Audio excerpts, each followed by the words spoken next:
Somewhere in Texas in 2064, as the war on woke reached its 40th year, a boot smashed in an old cabin's front door, a flashbang blew, a squad member yelled, "Clear!" and proud boys entered the cabin and found nobody home, their quarry gone, vanished, most likely aided by the underground rabble of degenerates long banished by Trump, Rittenhouse and Dale respectively. QAnon's most recent accusations of vegan terrorist activity leading to arrests and home invasions left vegans no options other than to start eating meat or go into hiding, woke as they were in the president's view, and jail-bound too upon his deciding, hence the unoccupied status of Tom's cabin, he having gone someplace far away from the fallout of media hate bombs. But not before leaving a final say, in the form of a relic cassette tape and deck, along with a note saying, "Play, listen, heed how fascism takes shape."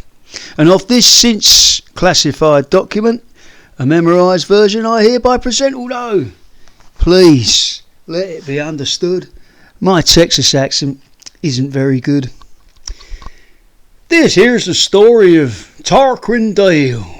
He followed Trump on the campaign trail, and hanging on Donald's every word, he squawked him fair like a minor bird. Being too young to buy his own gun, Tarquin had to play with Daddy's one, an SA carbine A15 equipped with a 100-round magazine. He was shooting cans in his spare time long before he learned his first nursery rhyme, and by the tender age of 16, a finer young shot there ain't never been. And watching Trump most every night, sermonizing the Christian right Republican Americans born and bred, he took it all in his pliable head. And as he watched, his dry lips trembled, murmuring the mantra of those assembled. It was like he was kinda hypnotized, or maybe even radicalized. MAGA, MAGA, MAGA, he said, as Black Lives Matter filled him with dread. Likewise Antifa, gender transition, and those of a communist disposition. Anyways, Trump won in 2024, and true to his word, he settled the score on all those mentioned above and more. Many folks found themselves breaking the law just by being themselves. No other reason. Trump all but declaring open season on anyone judged the chink in the chain while he made America great again. And what weaker link could there ever be than heathens deriding biology, defying God and birth assigning sex, denying science, X, Y, and XX, gender reassignment subjects along with their neighbors were just plain wrong, and besides, gender was a made-up thing in the eyes of the Legion Christian right wing. Doctors got fined, research was closed down, gender promoters were chased out of town, gender affirming care was revoked, and the righteous right got ever more stoked, not least of all Tarquin Dale. Still underage, at 17 he was a ball of rage, and on hearing of a trans demonstration, he grabbed Daddy's gun without hesitation, and Daddy didn't mind. No siree, on the contrary, he was as proud as could be, waving goodbye and wishing him luck as Ma drove off in the pickup truck with Tarquin riding shotgun by her side. Daddy would have loved to have come for the ride, but he had a Klan meeting that day, and the truck only had 2 seats anyway. 4 hours and 200 miles later, the Patriot underage Terminator left Ma in the truck and joined with a crowd of Fred Perry wearing boys, strong and proud, facing off their foe. Trans people standing out front of a gender clinic demanding a restoration of rights they won, 'cause overruling had left them with none. And Tarquin, having swallowed the lies and the conspiracies that gave rise to the mass paranoia, the knee-jerk swing to the right, and the mindset that made Trump king, raised at his carbine loaded with lead, took aim and shot 10 human beings dead as the Proud Boys cheered, and when the police came and led him away, they yelled his name. Tarquin, Tarquin, Tarquin, they cried, drowning the choking on the other side as tear gas canisters fired at will dispersed the protesters he failed to kill.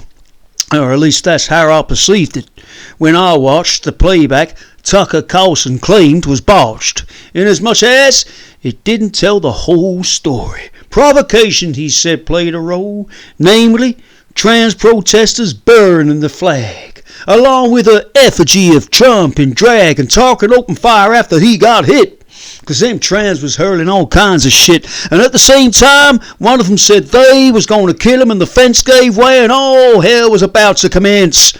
Long story short, it was plain self-defense, and the righteous, full of fire and fury, along with the judge and all of the jury, were 100% inclined to agree.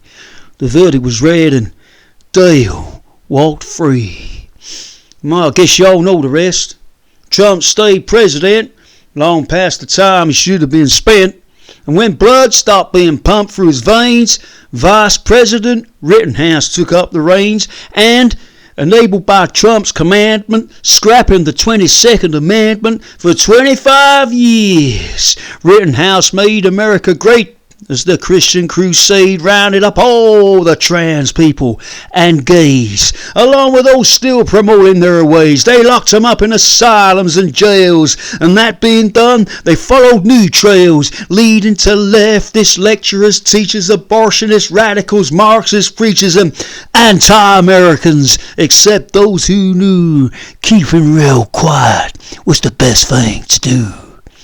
Meantime, our old friend Tarquin Dale was walking his own presidential trail, which led, hell, you know where I'm going to say, and President Dale is there right this day. Yep, Carl Rittenhouse is finally gone, but the so-called war on woke carries on, and demagogues needing someone to hound, expedient scapegoats must always be found. Hence Dale's recent haranguing of those he and his regime presently oppose, and that, dear friends, is where I come in, having committed the cardinal sin of, with animal welfare in mind, avoiding meat products of any kind, the consequence of which choice I've made being somehow linked to a downturn in trade, an imminent crash, sky-high inflation, a rise in poverty and deprivation, a rapid decline in the nation's health, and curbs, including on freedom itself. Being vegan's all but a federal crime. I know it's only a matter of time before the proud militia comes round to cuff and take me prison bound. So I'm going to finish this here tape, leave it all on the table, and make my escape in the hope one of you proud boys hears and heeds my account of Dale's childhood years, of how he was radicalized, like I said, by right-wing lies fucking with his head, and of how everyday folk, such as I, witness injustice and turn a blind eye till they realise, albeit too late, they may be subject to the same fate. Because when a dictator's zealous and vexed, you never can tell who's going to be next. There the tape ended, as I recall. And I guess you're now wondering where I heard it, and why did I relate it all in a bad accent, punctuated by this daft-looking Stetson. Well, in the first case, I was present during the raid. In fact, I shouted, "Clear!" having flashbanged the place. Yes, I was a brainwashed British expat. As for the accent and Stetson, I saw a photo of Tom in cowboy attire hanging on the wall opposite the door of the cabin we wrecked and set on fire. And the accent I knew from having heard the tape recording and left behind in the hope a proud boy might heed his word, which I neither heeded nor had in mind, till the camel's back broke, when the President spoke and labelled all non-Americans woke.